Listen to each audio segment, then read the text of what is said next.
était une fois un bûcheron et sa femme qui étaient fort pauvres. Ils avaient 7 enfants. Quand il vint au monde, le plus jeune était si petit, pas plus gros qu'un pouce.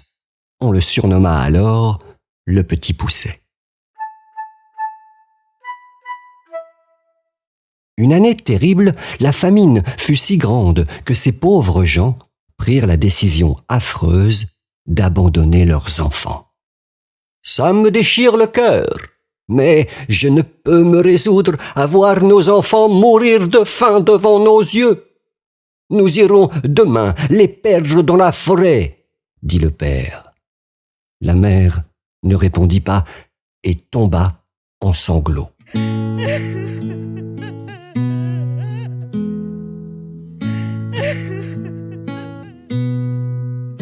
Le Petit Poucet avait entendu cette conversation. Alors, il se leva de bon matin, alla au bord de la rivière et ramassa des petits cailloux blancs qu'il mit dans sa poche.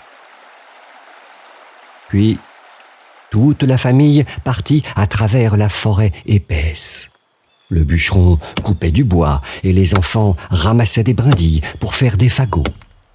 Alors, le père et la mère s'éloignèrent discrètement. Quelques instants plus tard, voyant que leurs parents avaient disparu, les enfants se mirent à crier et à pleurer de toute leur force. Tous, sauf le Petit Poucet. Car en marchant, il avait pris soin de laisser tomber de sa poche les petits cailloux blancs qu'il avait ramassés de bon matin. « Ne craignez rien, mes frères, je vais vous ramener à la maison, venez !» Ils suivirent tous les petits cailloux blancs et arrivèrent ainsi jusqu'à leur maison.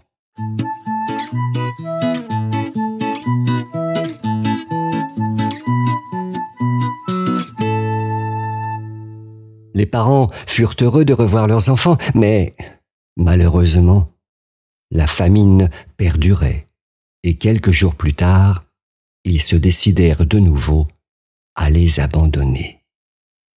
Ce matin-là, les parents avaient l'air si tristes que le Petit Poucet comprit qu'il se passait encore quelque chose. N'ayant pas le temps d'aller chercher des petits cailloux, il garda le morceau de pain de son petit déjeuner et le mit dans sa poche. Le père et la mère les menèrent dans l'endroit de la forêt le plus épais et le plus obscur, puis ils disparurent.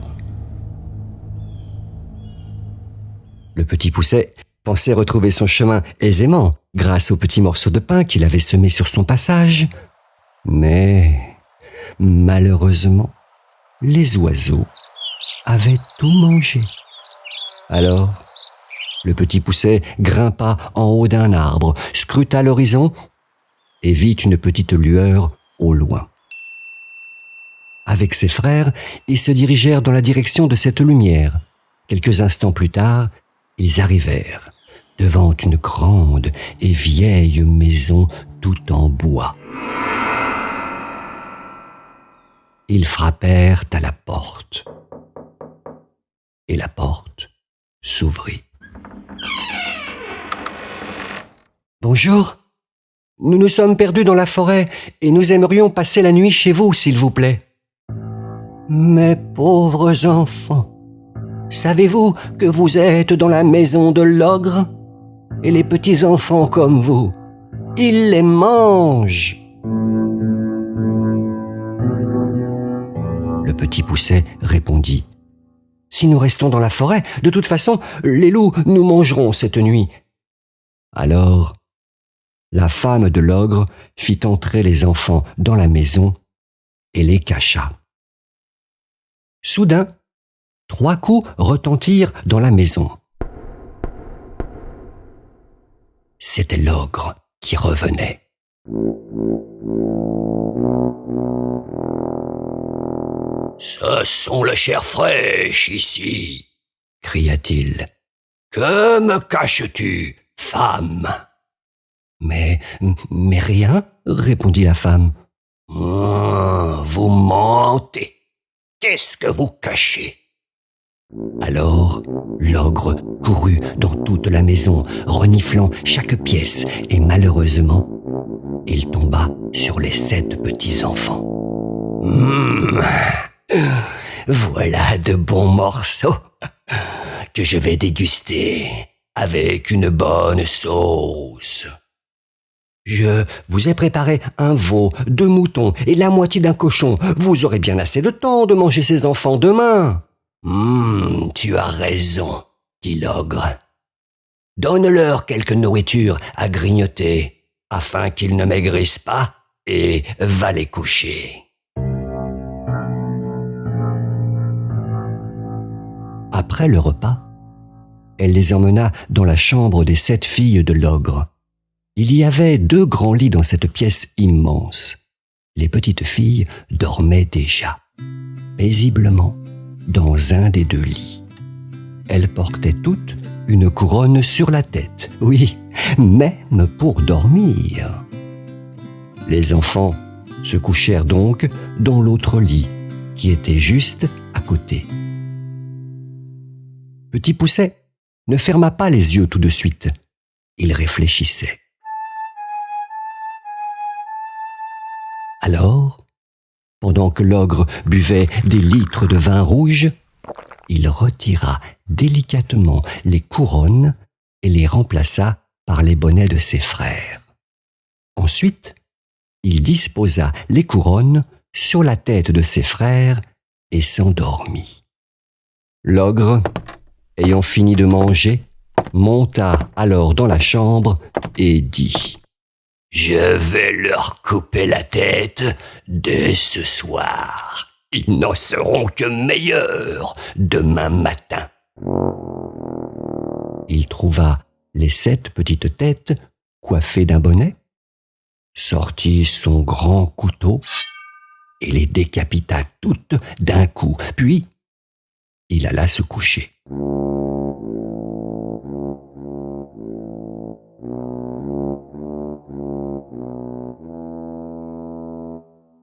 Une fois que l'ogre se mit à ronfler, le Petit Pousset réveilla ses frères et tous s'enfuirent par la fenêtre. Lorsque l'ogre se réveilla, il se dirigea vers la chambre, prêt à déguster les petits-enfants. Et lorsqu'il vit qu'il avait coupé la tête de ses filles, il fut pris d'une immense colère. Il chaussa alors ses bottes de 7 lieues qui lui permettaient de traverser le pays à la vitesse de l'éclair et partit à la recherche des 7 petits garçons. L'ogre courait de montagne en montagne. Il traversait les rivières aussi aisément qu'un simple ruisseau. Le Petit Pousset, voyant l'ogre s'approcher à grands pas, dit à ses frères de se cacher dans un rocher creux. Peu de temps après, attiré par l'odeur des petits enfants, l'ogre arriva près de ce rocher, mais il ne vit rien du tout. Il était fatigué, car il n'avait pas mangé de la matinée. Il décida alors de faire une petite sieste. Tout doucement, le Petit Pousset en profita pour s'emparer de ses bottes et fila vers la maison de l'ogre, pendant que les frères rentraient chez leurs parents. Grâce aux bottes de 7 lieues, il arriva à destination en très peu de temps. Il y trouva la femme de l'ogre qui pleurait la perte de ses filles. « Votre mari est en grand danger. Il a été pris par une troupe de voleurs qui ont juré de le tuer s'il ne leur donne pas tout son or. Il m'a donné ses bottes de 7 lieues afin de vous avertir. » La bonne femme, fort effrayée, lui donna aussitôt tout ce qu'elle avait. Le Petit Pousset, chargé de toutes les richesses de l'ogre, alla retrouver ses frères et rentra au logis de ses parents. Ils purent tous ainsi avoir enfin une vie paisible et tranquille, sans jamais manquer de rien.